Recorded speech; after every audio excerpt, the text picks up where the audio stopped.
السلام علیکم ورحمۃ اللہ وبرکاتہ۔ ہم مسلمان ہیں، ہمیں جہاں انگریزی کیلنڈر ہے قمری مہینوں والے جنوری، فروری، مارچ، اپریل، مئی، جون، جولائی، اگست، ستمبر، اکتوبر، نومبر، دسمبر، یہ جب ہمیں آتے ہیں تو ہمیں اسلامی مہینے بھی یاد کرنے چاہیے، ہمیں اسلامی مہینے بھی آنا چاہیے، کیونکہ ہم مسلمان ہیں تو ہمارا فرض بنتا ہے کہ ہمارے اسلامی مہینہ کہاں سے شروع ہوتا ہے، کہاں ختم ہوتا ہے۔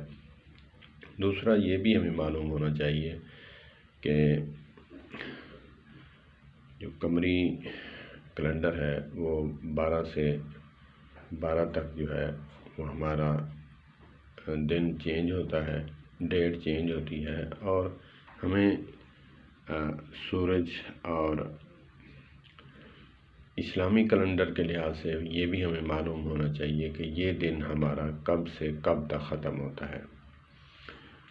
غروب آفتاب سے جو ہے صبح صادق تک جو ہے ہمارا دن ہوتا ہے، اور آج مغرب تک جو ہے جیسے ہم روزہ افطار کرتے ہیں ہمارا دن اس ٹائم ختم ہوتا ہے اور شروع ہوتا ہے صبح صادق سے لے کر اور غروب آفتاب تک۔ تو ہمیں اسلامی مہینے بھی آنے چاہیے، ہمیں یاد کرنے چاہیے۔ اسلامی مہینے کیا ہیں؟ ہمارا جو اسلامی مہینہ ہے پہلا مہینہ وہ شروع ہوتا ہے محرم الحرام سے۔ بسم اللہ الرحمن الرحیم۔ محرم، صفر، ربیع الاول، ربیع الثانی، جمادی الاول، جمادی الثانی، رجب، شعبان، رمضان، شوال، ذوالقعدہ، ذوالقعدہ بھی کہتے ہیں، ذوالقعدہ، ذی الحج، محرم، یہ 12 مہینے ہیں۔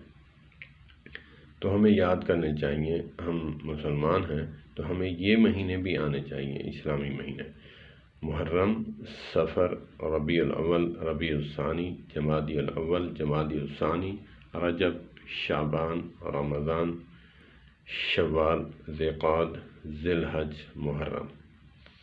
اللہ پاک ہمیں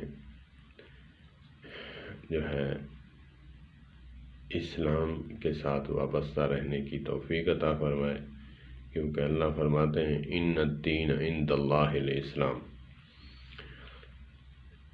ہمارے نزدیک پسندیدہ دین جو ہے مذہب اسلام ہے۔ تو ہمیں چاہیے کہ ہمیں جہاں یہ کیلنڈر، میں اس کی مخالفت نہیں کروں گا، وہ بھی ہمیں آنے چاہیے، اور اسلامی مہینے کا آنا بھی لازمی ہے۔ اللہ پاک ہمیں اسلامی شعائر اللہ کے ساتھ وابستہ رہنے کی توفیق عطا فرمائے، اور اسلام کی ہماری نظروں میں چھوٹے چھوٹے جو پوائنٹس ہیں، چھوٹے چھوٹے جو چیزیں ہیں، ان کو یاد کرنے کی توفیق عطا فرمائے۔ والسلام علیکم ورحمۃ اللہ وبرکاتہ۔